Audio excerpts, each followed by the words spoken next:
Hello friends, எல்லோரும் எப்படி இருக்கீங்க? நல்லா இருக்கீங்களா? நான் நல்லா இருக்கேன். நான் இன்றைக்கி பீக்கங்காய் சட்னி தான் செய்ய போகிறேன். அதுக்கு பீக்கங்காவை நரம்பு எடுத்துட்டு நரம்பு மட்டும் எடுத்தால் போதும். தோல்லாம் சீவ வேணாம். தோல் நல்லாவே இருக்கும்.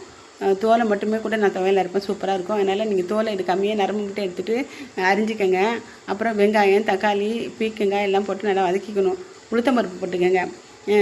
பச்சை மிளகாய், ஒரு கொட்டை புளி, பச்சை கொத்தமல்லி, கருவேப்பிலை எல்லாமே போட்டு வதக்கிக்கிட்டு ஒரு கொட்டை புளி வச்சு தேங்காய் கொஞ்சம் திருவி கொட்டி வதக்கி வச்சு நீங்கள் சட்னி அரைங்க, சூப்பராக இருக்கும். அதான் இன்றைக்கி இட்லிக்கு எங்கள் வீட்டில் சட்னி.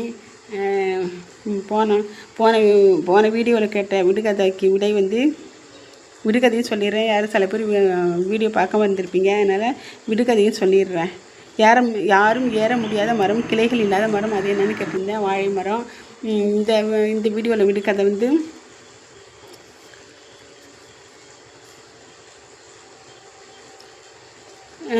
விழுந்தால் படுக்காது, எழுந்தால் நிற்காது. விழுந்தால் படுக்காது, எழுந்தால் நிற்காது, அது என்ன? இதான் இந்த வாரம் விடுகதை. தெரிஞ்சால் கமெண்ட்டில் சொல்லுங்கள். தெரியலன்னா அடுத்த வீடியோவில் நான் அந்த விடுகதைக்கு விடை சொல்லிடுறேன். அப்புறம் இன்னைக்கு திருமண நாள் காணும் அனைத்து சகோதர சகோதரிகள், தாய் தந்தையர், தாத்தா பாட்டி எல்லாருக்குமே என்னுடைய வாழ்த்துக்களை தெரிவிச்சுக்கிறேன். அப்புறம் பிறந்த நாள் காணும் அனைத்து சகோதர சகோதரிகள், தாத்தா பாட்டி, அம்மா அப்பா, குட்டி குழந்தைகள் எல்லாருக்குமே நான் வாழ்த்துக்கள் சொல்லிக்கிறேன். நான் ஒரு வீடியோவில் 2 விடுகதை சொல்லிக்கிட்டு இருக்கேன். ஏன்னா அப்போ தான் இன்ட்ரெஸ்ட்டாக இருக்கும். குழந்தைங்களுக்கு சாப்பாடு ஊட்டுறதுக்கு, தூங்க வைக்கிறதுக்கு, எல்லாத்துக்கும் ஒரு விடுகதை சொல்லி நம்ம தூங்க வைக்கலாம். அவங்களும் இன்ட்ரெஸ்ட்டாக கேட்பாங்க. அதனால தான் சொல்லிகிட்ருக்கேன். மறக்காமல் கமெண்டில் உங்களுக்கு பிடிச்சிருக்கு பிடிக்கலன்னு சொல்லிவிடுங்க.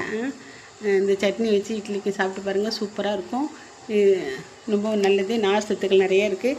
பீக்கங்காய் ரொம்ப நல்லது உடம்புக்கு. தேங்க்யூ.